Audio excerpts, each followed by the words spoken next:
presentes e online, e vou falar sobre interpretação e sobre os intérpretes.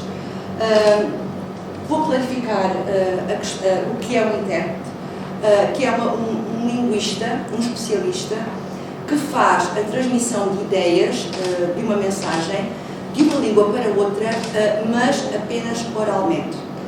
Quando envolve a escrita, então o nome adequado será a tradução.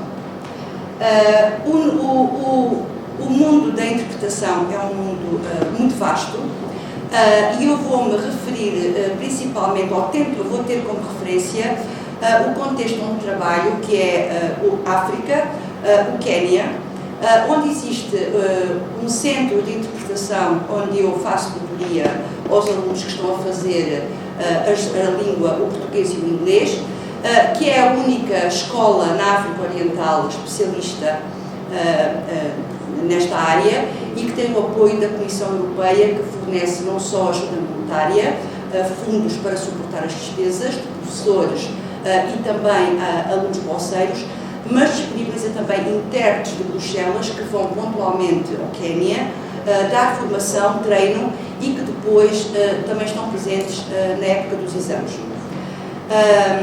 Existem dois grandes grupos na interpretação.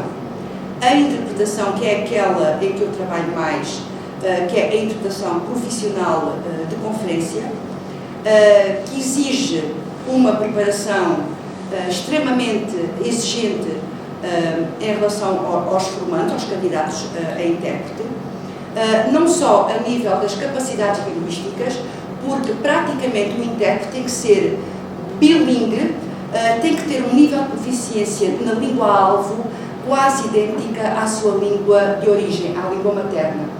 Isto porque é muito importante perceber as subtilezas da língua-alvo. Caso contrário, há muita mensagem que eles não conseguem transmitir corretamente de uma forma pragmática na língua de destino. Isto só para perceber, porque eu acho que é uma área tão interessante mas ao mesmo tempo tão desconhecida, que eu caracterizo assim de uma forma breve. O intérprete de conferências atua em três vertentes: a interpretação simultânea, em que até que lá haja o tempo de intervalo entre aquilo que se ouve e aquilo que é transmitido são apenas alguns segundos. Depois temos a consecutiva, que é feita após um parágrafo, não mais que 60 palavras, e eu já explico porquê.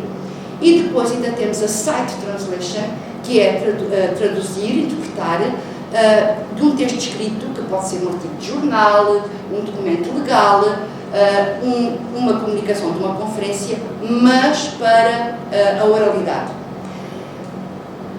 Em termos de exigência, as três modalidades, mas principalmente as duas primeiras, exigem ao cérebro humano um esforço que não é suposto ter, porque é quase como nós pormos um carro a trabalhar em velocidade para andar para a frente e ao mesmo tempo ter a marcha atrás a funcionar.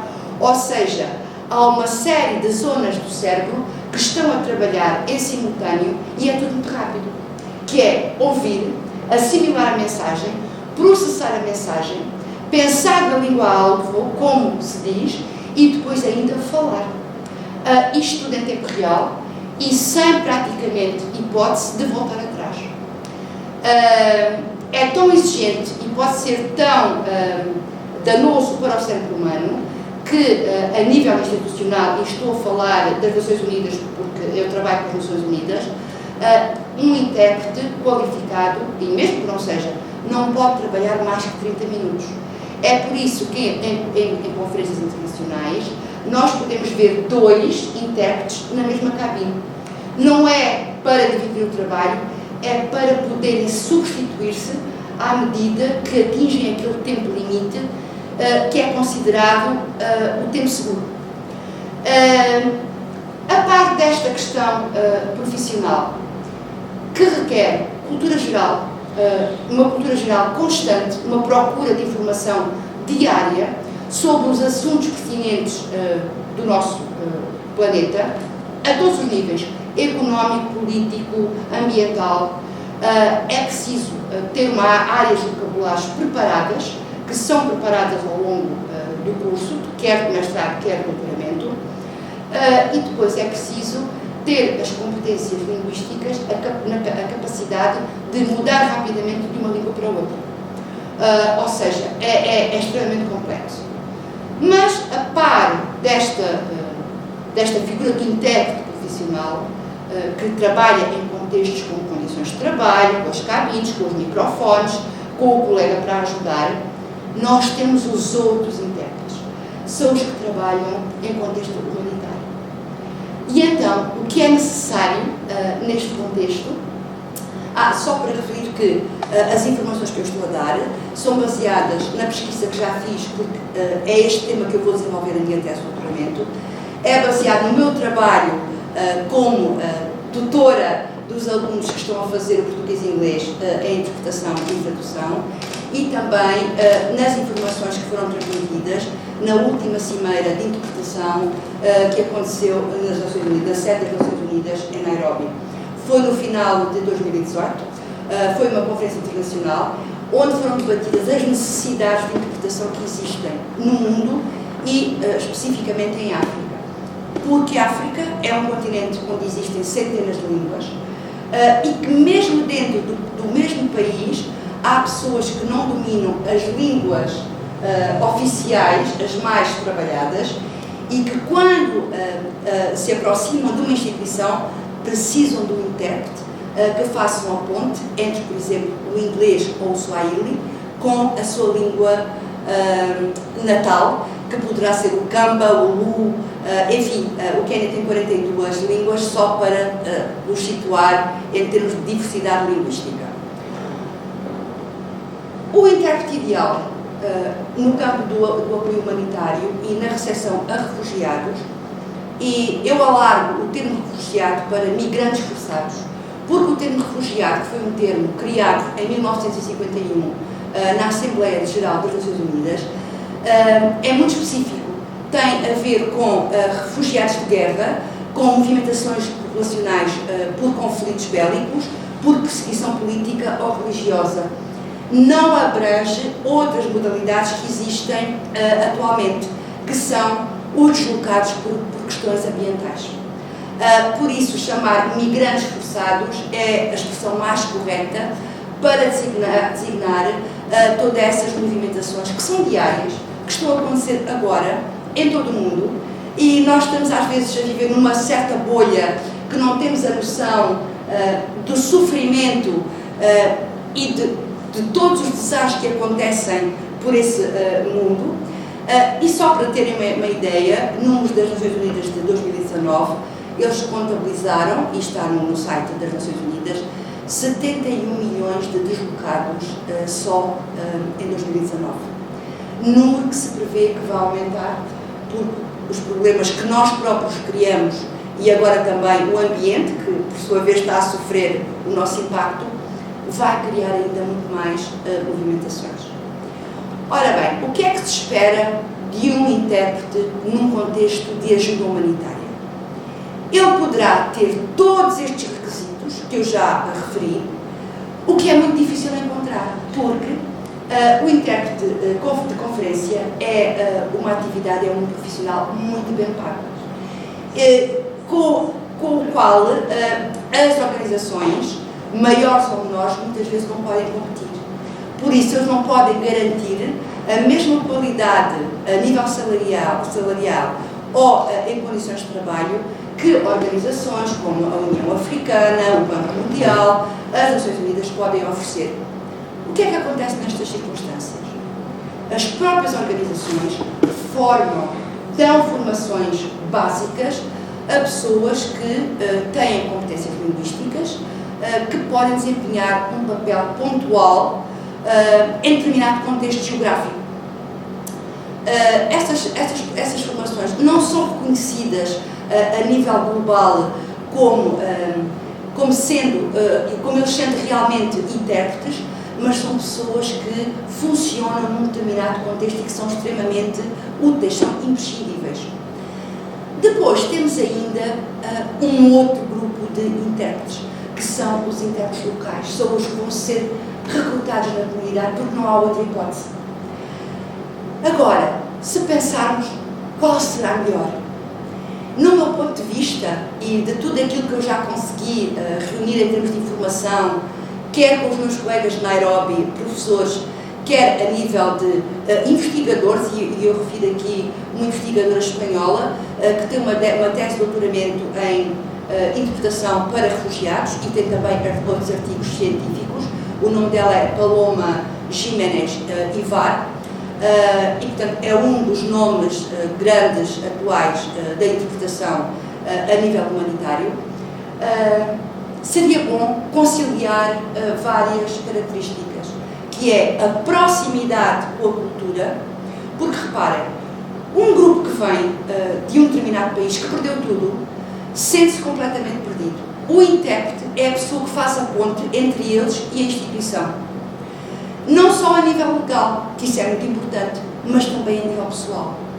E quando não há empatia, quando a interpretação é feita apenas a um nível muito técnico, não há abertura por parte de quem chega para contar situações extremamente penosas, como violações, agressões, enfim, a fome que passaram, todas as desventuras que atravessaram, não só no local onde viviam, mas também no percurso até chegar ao ponto em que eles são acolhidos.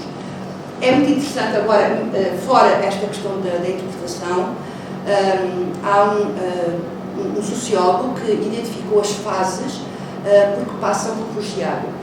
Os primeiros dias são de contentamento, e essa parte eu depois vou explorar na minha tese, porque já está, mais ou menos, essa parte já está um bocado alinhavada. Há uma fase de contentamento porque sentem que estão seguros. Depois, esse contentamento passa, e passam a perceber, a ter a percepção do que perderam, do que deixaram, e de que naquele momento estão num contexto em que vão começar tudo de novo. E é aí que as equipas de intervenção, psicólogos, o intérprete, atuam, ou seja, são as pessoas que estão na primeira linha, são aqueles que vão encaminhar, não só em termos pessoais, mas em termos legais, para que eles se possam sentir membros de uma nova sociedade. Por isso, de tudo aquilo que eu já vos disse, eu penso que o tal intérprete global será uma pessoa com capacidades para perceber o outro, as diferenças, ser rigoroso naquilo que faz, mas ao mesmo tempo criar essa tal empatia, e ele, como pessoa, tem que ter determinados requisitos. Não só aquela formação específica a nível da formação profissional, que normalmente, e em contextos, aqui em Portugal penso que também há outras escolas que fazem formação em tradução, mas em determinados contextos são as universidades, é contexto académico, universitário, porque é uma área de muita responsabilidade. Eles têm que ter outra formação, uma formação pessoal, uma formação ética. E eu não posso deixar de referir que todos aqueles conteúdos que nós debatemos, que estudamos durante este primeiro ano do curso, que tem a ver com a educação humanista, nomeadamente a que foi veiculada o projeto de educação do pedagogo Manuel Antunes, hoje em dia mantém-se atual, porque são esses valores que fazem falta na sociedade para que possamos aceitar o outro, integrá-lo, fazer com que ele respeite a sua origem, mas dar-lhe ferramentas para que se possa integrar num novo mundo. Porque quem sai de um país, normalmente, dificilmente volta a entrar. E mesmo que volte a entrar, são muitos anos depois. Por isso, o mundo que ele vai viver, o presente, vai ser muito distinto daquilo que deixou. E quando voltar ao seu país de origem, também vai encontrar um país diferente. Ou seja, eu acho que o linguista, neste contexto, é muito mais que um linguista, é um mediador, é um elemento integrador e que faz parte da linha de frente das principais pessoas e que muitas vezes é esquecido, que não é visível, porque a interpretação é considerada um soft service, ou seja, não é palpável.